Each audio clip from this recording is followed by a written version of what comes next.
Bonjour à tous et bienvenue sur la chaîne Herbest Réseau, où je vous partage des astuces et des tutoriels sur les réseaux informatiques. Aujourd'hui, je vais vous présenter 5 commandes réseau que tout informaticien devrait connaître et maîtriser. Ces commandes sont très utiles pour tester, dépanner et configurer votre connexion réseau. Alors, sans plus tarder, commençons.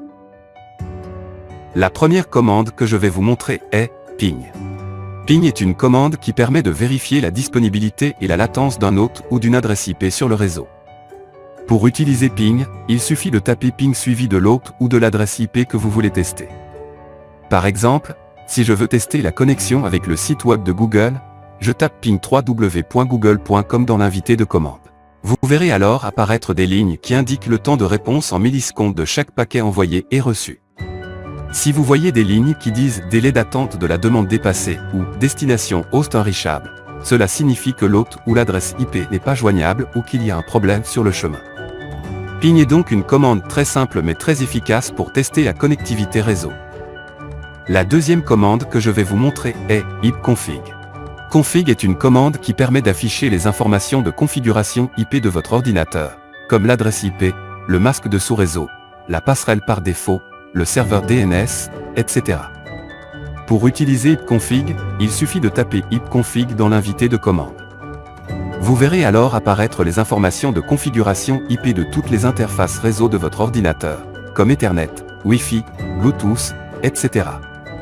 Si vous voulez afficher plus de détails, comme l'adresse MAC ou le bail DHCP, vous pouvez ajouter l'option All à la commande ipconfig. Config est donc une commande très utile pour connaître les paramètres réseau de votre ordinateur. La troisième commande c'est tracer. Tracer est une commande qui permet de tracer la route suivie par les paquets entre votre ordinateur et un hôte ou une adresse IP sur le réseau. Pour utiliser tracer, il suffit de taper tracer suivi de l'hôte ou de l'adresse IP que vous voulez tracer. Par exemple, si je veux tracer la route vers le site web de Microsoft, je tape tracer www.microsoft.com dans l'invité de commande. Vous verrez alors apparaître les noms et les adresses IP des différents routeurs qui relaient les paquets entre votre ordinateur et l'hôte ou l'adresse IP cible. Vous verrez également le temps de réponse en millisecondes de chaque saut. Tracer est donc une commande très pratique pour visualiser le chemin emprunté par les paquets sur le réseau et pour identifier les éventuels points de congestion ou de défaillance. La quatrième commande c'est enslookup. Enslookup est une commande qui permet d'interroger les serveurs DNS pour obtenir des informations sur les noms de domaine et les adresses IP. Pour utiliser enslookup, il suffit de taper enslookup suivi du nom de domaine ou de l'adresse IP que vous voulez interroger. Par exemple, si je veux obtenir l'adresse IP du site web de YouTube, je tape enslookup www.youtube.com dans l'invité de commande. Vous verrez alors apparaître le nom du serveur DNS utilisé et l'adresse IP correspondant au nom de domaine demandé. Vous pouvez également faire l'inverse, c'est-à-dire obtenir le nom de domaine correspondant à une adresse IP en tapant enslookup suivi de l'adresse IP. Par exemple, enslookup 172.217.19.206. Vous verrez alors apparaître le nom du serveur DNS utilisé et le nom de domaine correspondant à l'adresse IP demandée. Enslookup est donc une commande très utile pour résoudre les noms de domaine et les adresses IP. La cinquième et dernière commande que je vais vous montrer est Netsta. Netsta est une commande qui permet d'afficher les connexions réseau actives de votre ordinateur, ainsi que les ports ouverts, les statistiques et les tables de routage.